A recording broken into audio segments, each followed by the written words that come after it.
All right, Joe, how you doing, man? Hey man, I'm doing great. Thanks for having me.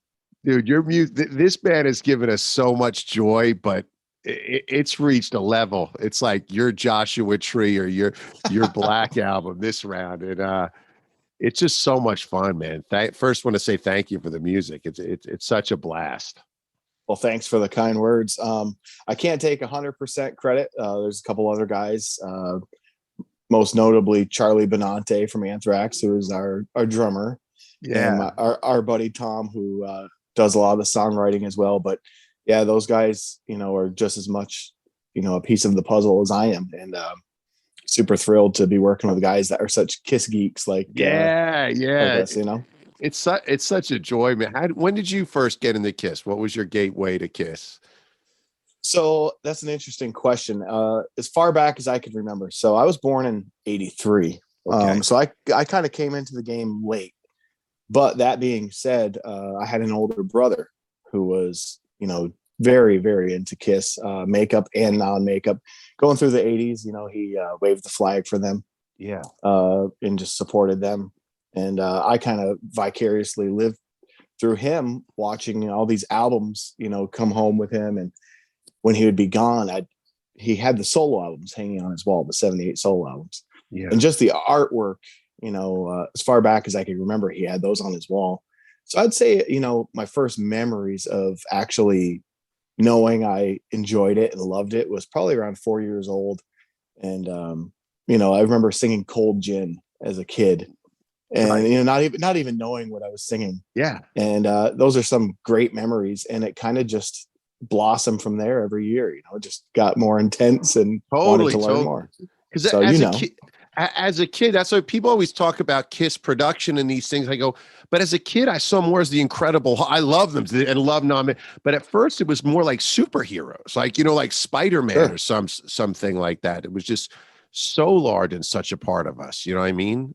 Yeah, you couldn't help but be mesmerized by their makeup and just that, like I said, the soul albums, Gene's little bit of blood here and Oh, there. how It just scary! It was scary, man. left And the you. sound of God, the music, but it was Yes, like yes. it was a all enveloping thing, which it still is. But it was a Hmm. very whole experience, like our Harry Potter or something. It was a whole thing, you know what I mean? Yeah, you're absolutely right. And I think that as a kid is an easy way to get drawn into the band, but then you hear the music and that's great as well. um Oh there are yeah. songs like "Love in Chains." I remember sitting down, like, wanting to learn every single word so I could sing along with it. And the music was there, it had substance, and it still holds up. Yeah. And the live albums painted such a picture from the visuals to the sound. I mean, you knew every firebomb. You started in between the songs, Oh yeah. everything that just went into it. It was just so magical. And it still is so magical.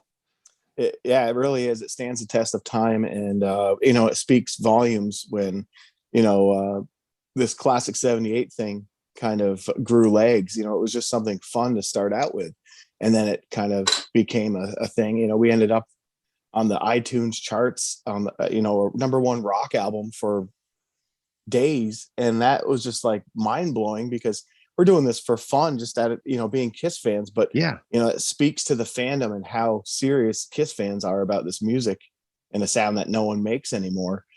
So we kind of picked up where they left off, and it's just incredible to see people's reaction to it.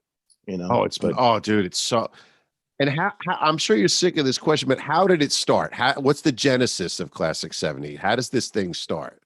well, it's funny because, like I said earlier, my buddy Tom, who he works for Aerosmith. He's an office guy. He does a lot of their office work and kind of their right hand guy. Do Yeah. this, do that, and but also a major Kiss fan. And he was messing around writing songs, and I want to say I think I met Tom in 2016. He tracked me down because he was starting to write these original songs.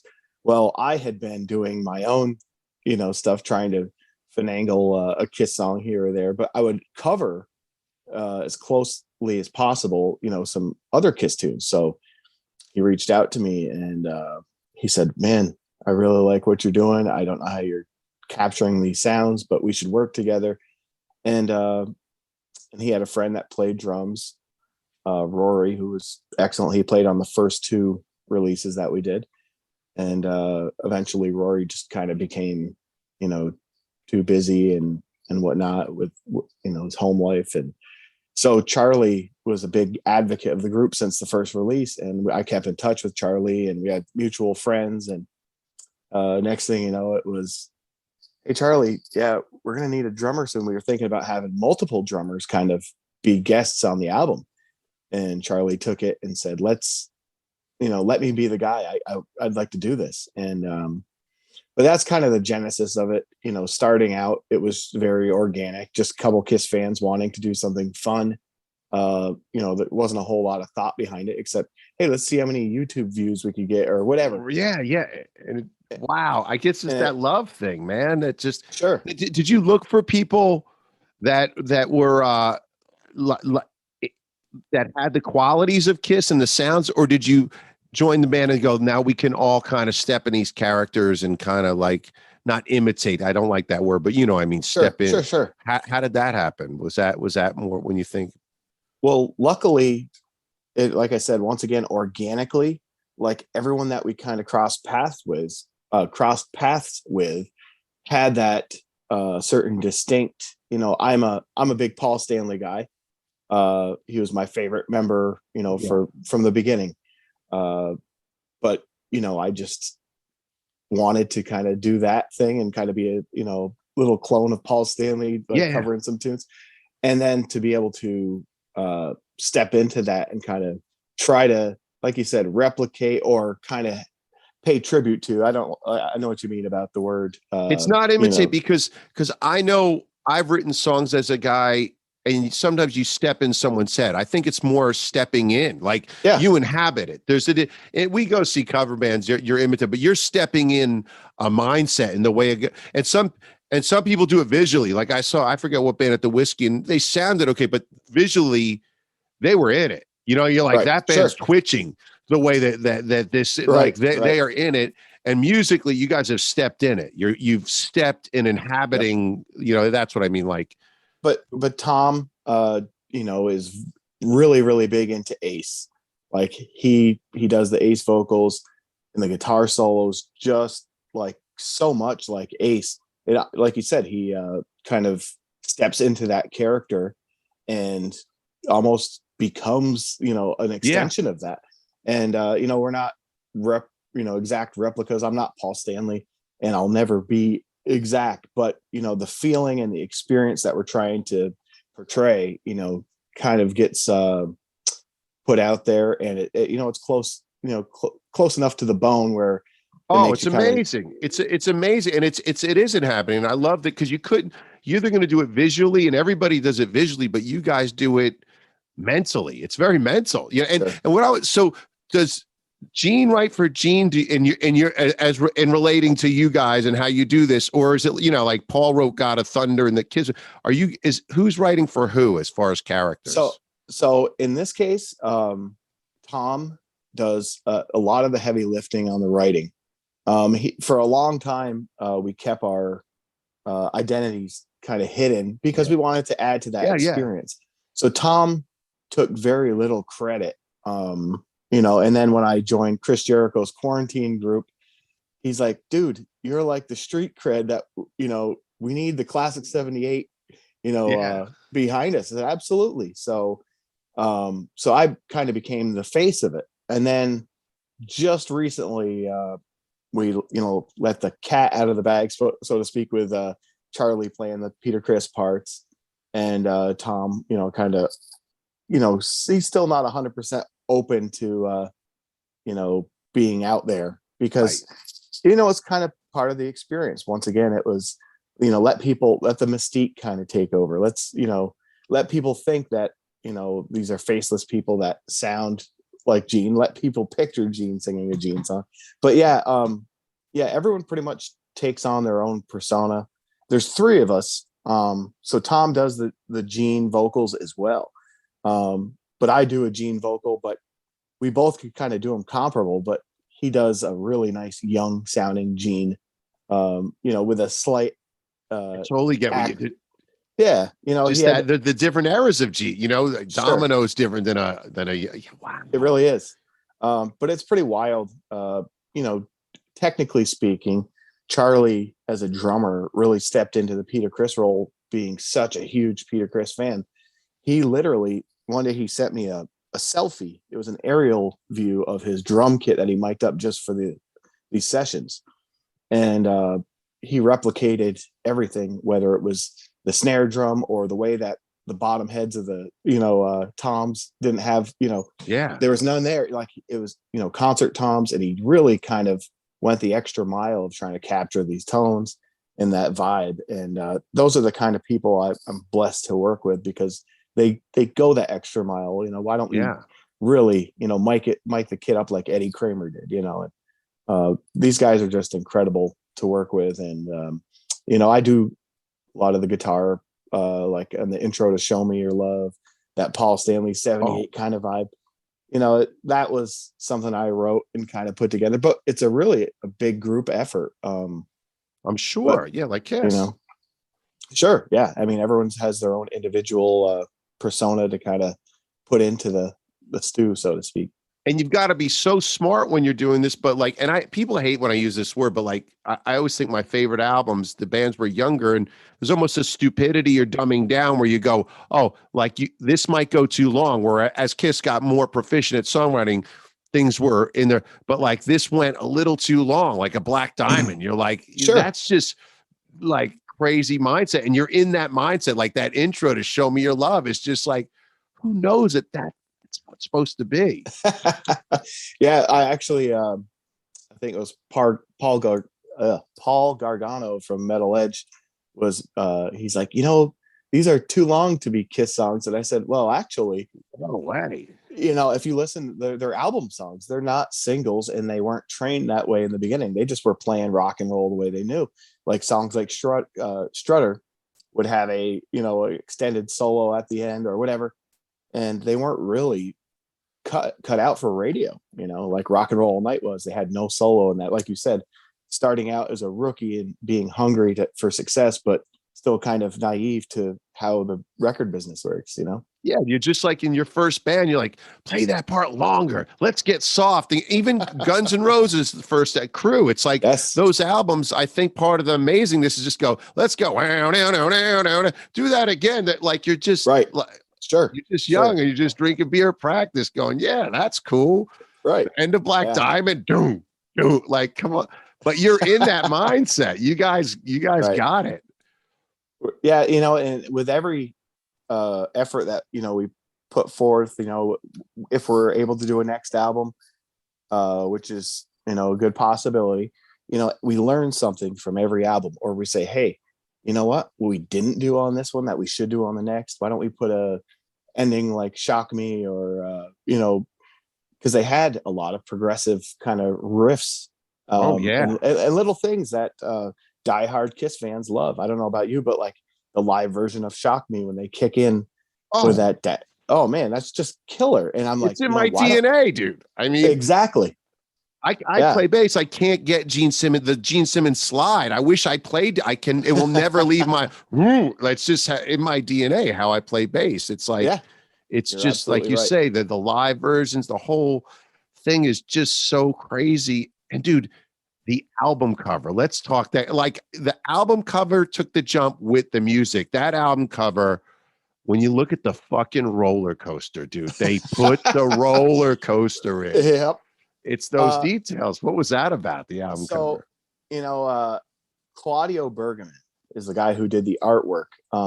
We wanted to take a step forward and not a step back, or we didn't want to stay at one rung of the ladder. We were like, you know what? We're doing quite frankly, a 8-song, our other efforts were 6 songs. So we said, let's do something that, is more like an album, and we'll do a real album cover. How about that? Because the first 2 were just kind of cool designs, or, but this one really kind of, we wanted to paint that picture of who these personalities are without infringing on any. No, it was the name of it. It's like, it's just perfect. It's every, I mean, everything's just perfect, man. Do you ever just wake up and go like, I mean, you grew up a fan of this band. All of a sudden, you're in this killer band doing something that's really never been, and you're playing with Charlie Benante. And it like, you ever just go, oh my God, this is like, what's going on? Yeah, like 12-year-old me is doing backflips right now. And Yeah. the best part about it, so my stepdad, Okay. never got Kiss, and he still doesn't get it. But he was like, you may never go anywhere playing Kiss songs in your bedroom, and and it was kind of funny, not that we're anything now, but You are. to No, you us, completely are. it's like, it was kind of funny that I told my brothers, like, they're both big Kiss fans. I said, how our stepdad used to say, Kiss was nonsense, and he's a good guy, Yeah. and I Yeah. don't want to paint him as a bad. Yeah. Yeah. But the fact that he made those comments, it kind of, you're able to say, hey, remember how you said, and then you look, hey, look, we have a #1 album with a Kiss related, and to me, that's pretty incredible. And like I said, 12-year-old me is just high fiving and Yeah. all that stuff. So And you pretty know what? wild. Even and like you say, the thing that to me crushes one of the classic '78. I had a guy that's pretty big rock star, semi rock star, and he. I don't know how I feel about this, and he was so confused. Just like Kiss, classic '78 causes a reaction. It Sure. does. There's anybody in our group doesn't just go, "Oh, that's cool." It's either like, I want to start a religion around this band, or I don't like this band, or I don't know how I feel. It's like amazing that it's that good, that it causes conversations, and the conversation of Kiss, because we've talked a lot of stuff on podcasts. The same things have been gone Sure. over. Like we've talked about the fucking solo albums at this point. Right. Like this is some new thing, and it's great original music. At the end of the day, you're writing original music. It's Yeah, just, and that's some, I don't know if it was one of the blabbermouth or one of them mentioned it's so new that it doesn't have a name. Because we're not really a tribute, but we kind of are. So what do you call this? I don't have a name, so I don't know how you would describe this. Like you have a band like Greta Van Fleet or whatever that, you know, I don't know, how do you describe a band that does original music but sounds an awful lot, and in this case aimed and targeted to be, very much like Kiss in the early '70s. So just I the don't know what you call spirit. it. It's a spirit. That's what it is. The band has a big spirit. That's more. Sure. And I like Greta Van Fleet. It's all cool, but your spirit, more than theirs to Zeppelin, is the quality is a lot more like Kiss's. Whereas Greta Van Fleet are their thing, and it's Zeppelin, and it's cool. Sure. But that's Right. You guys have the spirit in a different way. You know what I mean? It's just a different thing. Yeah, and it's pretty amazing to think about. How it works, and I've learned an awful lot by working with these guys about the music. I thought I knew the music well, but when you sit down and try to do production, and I mixed songs on the record, Tom mixed some songs on the record, and you actually dig in and you become even more of a Kiss nerd than you thought you were before. Yeah, yeah. Because now you're saying, well, Gene Simmons' bass tone from Dress to Kill is a lot different and it's just nuts how deep you could get into the fandom of this group, and it's kind of amazing. And just I'm still kind of blown away by it. Now, Still is there, learning. as I get older, I realize there's two types of bands. There's one that talk about everything early on. I've obviously in production and mixing, you talk a lot, but do you guys talk a lot or does it kind of, it's so spirit that I could see like you guys not even talking about everything and sometimes just sending and just doing. Yeah, it's very natural for the most part. Very few times, maybe I'm mixing like later on in the process. Okay, this needs to come up, but we all kind of know our duties right off the bat. Once the drum tracks, scratch track is completed, Charlie does the drums, or if Tom's playing the guitar on it, it comes back. Everyone knows their role and how to kind of be the best they can be at it. And when I step in, I'll do the Paul vocals, and it's just where a "oh yeah" is supposed to be, or this is supposed to be, a certain vocal inflection. It's just crazy. Like they just kind of come to you, like you said, it's in your DNA. You've been listening to this music, religiously for how many years now? Yeah, So. and Speaking of all those, we're talking now a lot of nuances. What's one or two cool Easter eggs, nuances that you're really proud of that we can go back and listen to the new record and go like, that's fun. Well, it's a drum fill, a bass lick, a sound or something. What's something that's a nuance that you go, that's fun. Well, yeah, like what you gonna do? There's a bass breakdown that's very reminiscent of She, and like I mixing it, I was just thinking, man, I want to capture that bass tone. And so I did. I put a little bit of distortion on it to kind of give that little growl that Gene had. Or in like Show Me Your Love, very reminiscent of I Stole Your Love, but not an exact copy or a carbon copy. Yeah. But like I play the first half of the solo, which Paul did a lot, like on I Want You and I Stole Your Love. So we split those little things up. So if you listen closely, some people think, well, wait a minute, that's not an A solo. Wait, it's a Paul style solo, and then it jumps into an A solo. But little things like that, and then I even stole from Dynasty or Calling Dr. Love on What You Gonna Do. Gene did these low vocals that kind of, very, very low, and they kind of put a radio filter on it with a lot of echo, and I took that and I put it at the end of the song, to kind of give it that Calling Dr. Love feel, or little things like that. But going forward for Easter eggs, we've been talking about doing a Klassik 78 alive kind of effort. My God. So that's a something to come later on. That may be our next release, we don't know, but we would do the Eddie Kramer kind of soup it up with some audience reels, and then throw in some bombs, and you could really kind of add a lot to these songs. Some people say well, the lyrics are cheesy, but it's like it's Kiss. This isn't Bob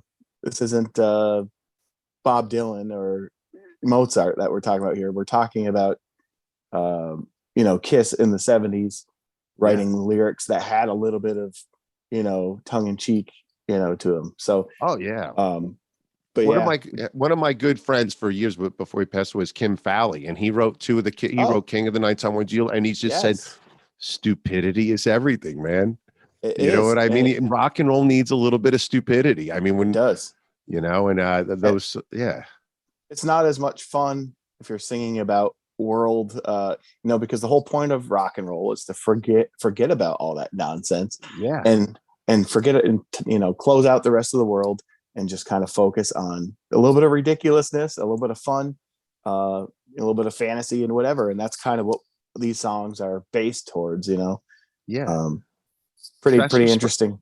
Springsteen said something interesting. He said, you have revolutionaries, Bob Dylan, Bob Marley. He goes, I'm not a revolutionary. Think of James Brown. It sets you free. Good music sets you. I feel good like I knew I could, or I want to rock and roll all night and party every day. It just sets you free. And that's a great feeling. Yeah. So, like I said, most people, we've had almost exclusively all great reviews coming back, which is mind blowing and super humbling because, like I said, we're just fans having fun.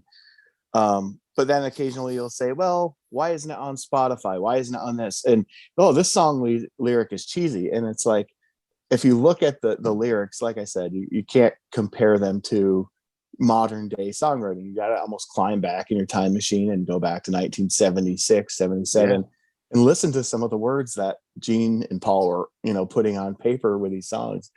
They're kind of ridiculous if you read them, but they work with the music. And that's kind of what we're doing. Love it. What kind of bass did you use on that breakdown? Just because it's so authentic. Did you go the Ripper? Or what kind of bass was believe it or not, Gene actually did use a Fender P bass, and that we actually used a P bass on a lot of these.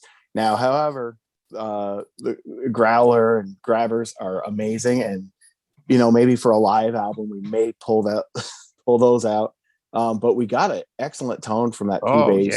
And I actually when I mixed it, I added some analog tape compression, and just trying to, it's hard to get that analog sound sometimes, but we have some tools that kind of help, fill it out and make it sound like it was recorded in 76. You could actually add tape tape hiss Yeah. and white noise to, at a very low level to some of the stuff to kind of give it that tape feel, because Well, whoever, the bass player, everything you're adding, it's in it. Because I always say it's in his hands, because I see so many Kiss bass lessons where it's just total overdrive, but it's not the hand, because you need that hand overdrive that your bass player is killing it with. You know what I mean? Like the attack is just there, the exact same attack.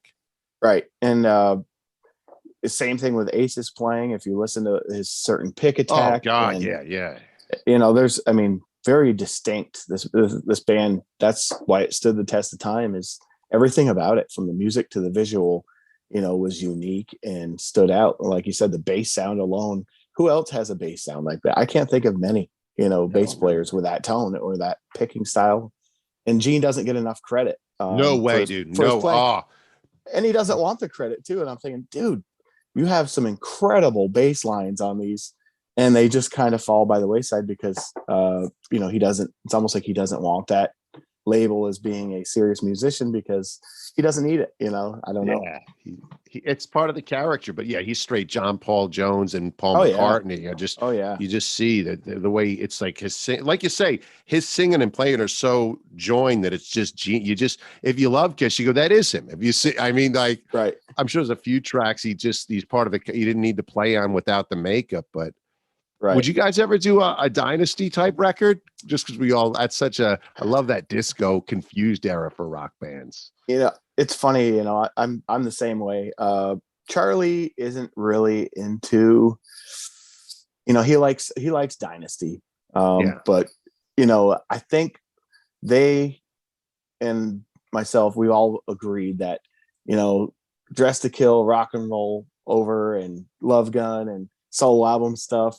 But things change. People change, so we could you might agree, because you're almost stepping into their confusion with that and the Elder. It'd be wild to like stepping to their confused head. You know what I mean? Well, we actually went into some Destroyer. Here's another Easter egg. If you listen, there's like the tubular bells in the song "Living Fantasy" (parentheses tonight). Like "Do You Love Me" has those wedding bells, and we actually use those in the song "Tonight." So that we take things from certain records or things that kind of remind you of a certain record, and we'll use them in the right application, and sometimes it works, and so far it's worked. And then like the song "Walk That Walk" was kind of like an ode to their humble pie Slade kind of influence at the early sorry, I have a visitor. Oh, that's great. Catman. The cat. Yeah, that's right. But yeah, some of those things on the new record, are definitely aimed, and taken from other. So I wouldn't doubt for a second that somewhere down the line we may hear something on Dynasty and say, hey, let's kind of, Charisma is a great song. It's so evil, Gene. Yeah, right. I would love to do something like that. So it's not out of the question. I can't speak for the other guys, but I know where their hearts lie. They really love, Rock and Roll Over. That's like Charlie's go-to Kiss album, his favorite Kiss album. Cool. Two last things. The one thing that the songwriting quality is no matter what you're doing. Like and I always wonder because sometimes you get like a Hedwig and the Angry Inch or a movie set. Someone does something, it's like better songs than they would write on their own because it's just maybe because you're in that subconscious that you just wrote these really good, catchy songs on top of it. The songwriting alone is mean. There's not one clunker on. All the choruses are just fucking happening. Yeah, like I said, I'm going to give credit to Tom because he's a big part of that. The way we deliver them is on our own, but Tom is he just gets it, he's really kind of dedicated a lot of his time to making sure that, the riff or the, some of the vocal or, the melodies, like you said, they're catchy. Like the choruses lift like Kiss. That's what was great about Kiss. All the choruses lift. They don't just, go because that could have been easy to happen. That's, right. And we didn't, these are album tracks. Obviously there's no anthems as, they would say like Rock and Roll Night. There's no Shout It Out Loud. But, nothing says we can't do that at some point. And we've It's been, funny because it feels like that to me. Like, dude, we just smoking mirrors. Ace has got the anthem cut. Smoking. Just stepping in the hindsight of Ace once again apologizing for his ways. I'm like, oh right. my God, it's, someone is it's, in it. yeah, that someone, I think it was, my buddy PJ Farley from Trickster. Yeah. He messaged me and he's like, dude, you got to give that song to Ace. And I'm thinking, I agree. I think that Tom, like I said, Tom's the big Ace guy, and he really kind of knocked it out of the park. Just like the double, meaning, all of that Yeah. stuff, smoke and mirrors. I'm like, that's brilliant. And we mixed it and we kind of gave it a rocket ride, kind of harmonizing guitar part, but speeding back to my baby kind of beat. And, stuff like that is just cool to kind of intertwine different influences from the songs. And it kind of sells that fact that, this is an Ace song because it feels like one, so it's pretty It almost wild. reminds me, is it weird, of Pulp Fiction, where they took, Quentin Tarantino took all these silly little movies and these things and made this masterpiece Yeah. out of this. It's like, right. has Kiss ever, do you know if any of the members, I'm sure they have heard it, but have you heard back that they've heard it? Not the recent album just yet. I'm not sure. The truth is, Paul and I have a mutual friend with Chris Jericho, and they were recording an episode of Talk is Jericho, Chris's podcast, at Paul's home. This was, I think this was after the second release that we did. I think it was the second one. And he was sitting down with Paul and they were just finishing up. And Paul's like, "Yeah, you got to check this out." They went over to Paul's pinball machine, and on it, he had the Klassik 78 CD. And he's like, "You got to check this out." And he played, and that was how Chris first heard of me. Oh my God. And Paul and Chris basically, verbatim told me the whole conversation, because last time we were at his house, I'm like, "All right, you got to tell me the whole detail, because this is so cool for me." Come on, dude. So he told me the whole thing, and he's like, he couldn't believe how much you sound like him with his vocals back in the 70s. And I'm like, yeah, okay. But he did. He said nothing but kind words. Awesome, and it made me, kind of feel accomplished in that sense. Oh, and yeah. It was obviously the ultimate compliment. And I know Gene has heard it. And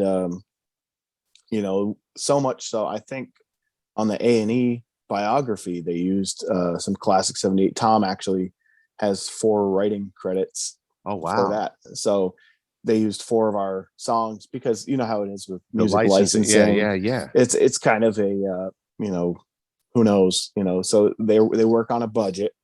And so they reached out to us, and Tom had 4 songs that were demos. He didn't want to give away the stuff that we were working on for the record. So he gave, so we're pretty fortunate to have Tom. He's just a Kiss geek just like us. But I thought that was super cool that they kind of thought enough of what we do to consider us, the producers, and someone pointed them in our direction, that's cool, which was super cool. And Gene has said nothing but nice things. So that's the ultimate compliment there. Well, this is one of those things where you just don't know. Like you say, Charlie Benante, you don't, Chris Jericho, you don't know where this could go. There's that. You could end up writing a Kiss. Who knows? There's many scenarios. Kiss could retire. There's so many scenarios. If you keep it together, that this could go in, man. Well, one of the things someone said the other day was, they're making that biopic or the series with Netflix, and they may need people to, do some, isolated studio takes, or music or whatever. Totally. And I said that would be pretty wild to be featured in that. But, I don't get my hopes up because you never know. We bet, the music, but there is a lot, as long as you just let it out there, they go many ways. And final thing, where can people, I know I bought it on iTunes, but where can people buy it? And I saw you going back and forth. There will be a CD eventually. Yes, there will be CD and vinyl. The CD should be out very soon. So Klassik with a K, 2 Ks, Klassik78.com. I'll put the link in the chat. Excellent. Thanks. Everything that you want to know will end up there eventually, whether it's the CD sales, We're doing this independently. We did have a lot. We had a couple companies, record companies, legit. I won't mention the names, but we had them reach out before this album was released. And that was pretty wild to, be considered as, hey, how would you guys like to release this under this label? But, we're doing this all independently. So Klassik78.com is the way to do it, or social media, Facebook is definitely a big one. Okay. It's kind of a grassroots following. We're still building, this thing up. So there's no professional. This is like selling CDs out of a trunk of a car, essentially. And that's kind of, where it's aimed. So Klassik78.com, social media. I do want to plug two more things real quick. Yeah, please do. If you don't mind. So we also played, we Klassik78 had 2 songs on Charlie Benante's solo album that he released called Silver Linings. And we did All the Way from Hotter Than Hell and Mr. Speed. So if anyone out there wants to check those out, it's pretty wild. You could find those on Apple Music, iTunes, or it was on a vinyl release as well. But we pretty much really spent some time replicating the tones, using the Klassik78 sound, but playing Kiss songs. And then the other one is the band Lordi from Finland that was managed by Bill Aucoin before he passed. They're very over the top costumes and all that, but we played on their box set that was released, which was on vinyl. We did backup vocals for them. So that was another cool project that we got to do. So very, very Kiss oriented, almost like a Klassik78 vibe. So just for Kiss fans out there that want some more content. I'm sure they will. We got pops. So you'll send me links of all this stuff and I'll run the links even all week. So that'll be great, man. Excellent, man. Well, thank you so much for your time, Joe, and hang out so I can say goodbye and say goodbye to everyone. Thanks so much. Thanks, guys.